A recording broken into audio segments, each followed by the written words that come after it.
ప్రస్తుతం మనతో ఓబీసీ మోర్చా రాష్ట్ర అధ్యక్షులు ఆనంద్ గౌడ్ గారు మనతో పాటు ఉన్నారు. ఆయన అడిగి జూబ్లీహిల్స్ బై ఎలక్షన్స్ గురించి బీజేపీ పార్టీ ఏ విధంగా ముందుకు పోతుంది, అసలు ఏ పార్టీ గెలవబోతుంది అనే దానిపై అడిగి తెలుసుకుందాం. సో నమస్తే సార్. చెప్పండి. సో బీజేపీ పార్టీ ఏ విధంగా ముందుకు వెళ్తుంది అనుకోవాలి? బీజేపీ పార్టీ దేశమంతా ముందే ఉన్నది. జూబ్లీహిల్స్ ఏముంది, ఎక్కడ చిన్న మా మా మా పార్టీ దృష్టిలో అది చిన్న విషయం. అందులో బై ఎలక్షన్ ఎక్కడొచ్చినా అది బీజేపీ కింగ్ అవుతుంది. అక్కడ మీకు తెలిసిందే, రాష్ట్రంలో ఇప్పటివరకు ఏ బై ఎలక్షన్ అయినా కానీ ఏ పార్టీ అధికారంలో గెలిచేది మాత్రం బీజేపీ పార్టీ గెలుస్తుంది. కాబట్టి జూబ్లీహిల్స్ లో కూడా మా క్యాండిడేట్ ఎవరైతే లంకల దీపక్ రెడ్డి ఉన్నారో మంచి నీతి నిజాయితీ గల వ్యక్తి. ఇక్కడ 10 సంవత్సరాలు ఎమ్మెల్యే ఉన్న వ్యక్తి గురించి తెలుసు. ఇక్కడ ఏమేమి జరిగింది, టిఆర్ఎస్ అధికారంలో ఉండగా భూ కబ్జాలు, అవినీతి ఆరోపణలతో కూడుకున్న పని. ఇప్పుడు నిలబడ్డ అభ్యర్థి గురించి కూడా తెలుసు. అతని మీద వివిధ ఆరోపణలు ఉన్నాయి. చాలా వరకు వాళ్ళకు ప్రజల దృష్టిలో వాళ్ళకు మంచి స్థానం లేదు. బీజేపీ అంటేనే నరేంద్ర మోడీ, బీజేపీ అంటేనే నీతి నిజాయితీ గల పార్టీ, బీజేపీ అంటేనే అక్రమాలకు పాల్పడిన పార్టీ, భూ కబ్జాలకు పాల్పడిన పార్టీ, గుర్రులను తీసుకొని కబ్జా చేసుకునే పార్టీ కాదు. బీజేపీ కార్యకర్త ఎట్లుంటాడంటే స్ట్రిక్ట్ గా ఒక చిన్న పొరపాటు చేయాలంటే ఆయన కనిపిస్తుంటారు, కాషాయం రంగు కనిపిస్తుంది, నరేంద్ర మోడీ గారు కనిపిస్తారు, భయంతో ఉంటాడు.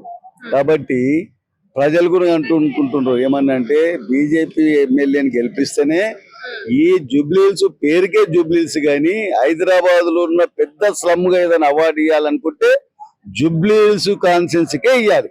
పేరు జూబ్లీహిల్స్ కానీ ఉన్న అన్ని డివిజన్ల మాత్రం స్లమ్ కంటే కూడా ఎక్కువ. ఎందుకంటే స్లమ్లలో కూడా నీళ్లు పోతే ఒక రోడ్డు మీద పోవు, పక్క కాళ్ళు చిన్న కాలు ఏర్పాటు చేసుకొని ఏదైనా ఒక గుంట తీసి గుంటకు పోతాయి.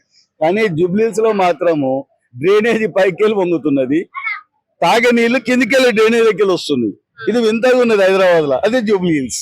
కాబట్టి జూబ్లీహిల్స్ లో స్టార్ హోటల్ లేదు, జూబ్లీహిల్స్ లో మంచి ఫంక్షన్ హాల్ లేదు, జూబ్లీహిల్స్ లో మంచి ఖాళీ లేదు. ఏంటంటే జూబ్లీహిల్స్ పేరు, పాపం పేరు మా జూబ్లీహిల్స్ బ్రతుకులంతా స్లమ్లలో బ్రతికినట్టే ఉన్నది. కాబట్టి ఇలాంటి జూబ్లీహిల్స్ అసెంబ్లీని బాగు చేయాలంటే బీజేపీ పార్టీ ఎమ్మెల్యే అయితేనే ప్రజలతోని మమేకమై పనిచేస్తాడు, ప్రజలకున్న కష్టాలు తీర్చడానికి ముందుకు వస్తాడు. ఇన్ని సంవత్సరాలు ఎప్పుడు కూడా కార్పొరేటర్ కానీ ఎమ్మెల్యే కానీ మా వ్యక్తి లేడు కాబట్టి ఇక్కడ అభివృద్ధి కుంటుపడింది. కాబట్టి ప్రజలు కూడా అనుకుంటారు ఈ అన్నిటికీ మందు ఒకటి, బీజేపీని గెలిపియాలి. ఓకేనా? నవీన్ యాదవ్ గారికి టికెట్ ఇస్తారు కదండి, ఆయన కొంచెం బ్యాక్గ్రౌండ్ ఇలా ఉంది అలా ఉంది అని. నవీన్ యాదవ్ ఎవరో తెలియదు, కాంగ్రెస్ కి ఇచ్చారు, కాంగ్రెస్ పార్టీ నుంచి ఉండొచ్చు. ఆయన ఎవరో తెలియదు కానీ అంటున్నారు ఆయన మాకు ఎంఐఎం క్యాండిడేట్ అని తెలుసు. తర్వాత తెలిసింది ఎంఐఎం కి నిలబడ్డ వ్యక్తి ఇప్పుడు నిలబడ్డ వ్యక్తి ఒకటే. నేను ఎంఐఎం క్యాండిడేట్ ఎందుకు అవుతాడంటే లేదా ఎంఐఎం కి అప్పుడు నిలబడ్డాడు, ఇప్పుడు అందులోకి వద్దని ఎంఐఎం నిలబెట్టింది కాంగ్రెస్ పేరు మీద అన్నారు. అప్పుడు తెలిసింది ఆయన ఎంఐఎం క్యాండిడేట్ అనుకుంటున్నాం మేము. ఇప్పుడు ఆయన కాంగ్రెస్ పార్టీ నుంచి కూడా ఆయనకే టికెట్ ఇచ్చారు. అదే మేము ఇప్పుడు కాంగ్రెస్ అనుకుంటున్నాం, ఆయన ఎంఐఎం క్యాండిడేట్ అనుకుంటున్నాం, అట్లనే ఫైట్ చేస్తున్నాం మేము. ఇప్పుడు ఆమె గురించి నేను మాట్లాడినమ్మా, ఎందుకంటే పాపము వాళ్ళ భర్త చనిపోయిండు, పార్టీ ఏదో కేసీఆర్ రాజకీయం, కేటీఆర్ రాజకీయం గురించి ఇక్కడ ఏదో ఆమెని బలిపశువుని చేయాలని తీసుకొచ్చారు. ఎందుకంటే 10 సంవత్సరాలు నాశనం చేసింది బీఆర్ఎస్ పార్టీ కదా. మళ్ళీ ఇప్పుడు కొత్తగా సునీతం తీసుకొస్తే సానుభూతి ఉండాలమ్మా. ఎవరికి ఉండాలంటే ఏదైనా ఒక పేదవాడి చనిపోతే అలా భార్య ఎట్లా బతుందని సానుభూతి ప్రజలలో వస్తుంది.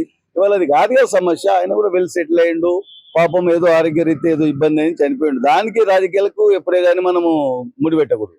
సానుభూతి ఎప్పుడు రావాలంటే ఒక పేదవానికి ఏమైనా అయినప్పుడు సానుభూతి ఉంటుంది. మనం అయ్యో పాపము ఇట్లా అయింది కదా అనుకుంటాం. రాజకీయాల్లో సానుభూతి చూపించదు. ఎందుకంటే ఇది ప్రజాస్వామ్యంలో సేవ చేయడానికి వచ్చే పార్టీ, ఇది బ్రతకడానికి కాదు. మన ఇంట్లో ఎవరైనా చనిపోతే పాపం వాళ్ళ ఆయన చనిపోయాడు కొడుకు సానుభూతి అనేది ఉండదు. ఎందుకంటే ఆయన చేసే సేవలు జ్ఞాపకం చేసుకోవాలి, ఆయన గుర్తుంచుకోవాలి, అప్పుడప్పుడు నివాళులు అర్పించాలి సంవత్సరానికి ఒకసారి. అంతేగాని నువ్వు చనిపోయినావు నీ కొడుకుకి ఇస్తాను, నేను ఎమ్మెల్యే చేస్తాను, నువ్వు పోతే నీ కొడుకుకి ఇస్తాను అట్లా అనొద్దు.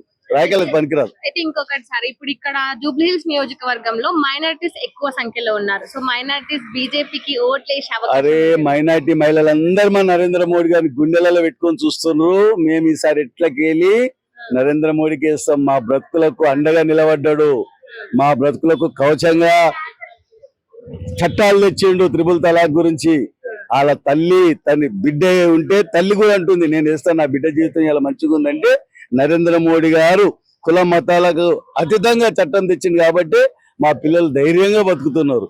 వాళ్ళకి ఇలాంటి తలాక్ అనే పంచాయతీ పోయిందని సంతోషంగా ఉన్నారు. కాబట్టి మాకు మైనార్టీ 50% ఓట్లు మైనార్టీ పడుతుంది.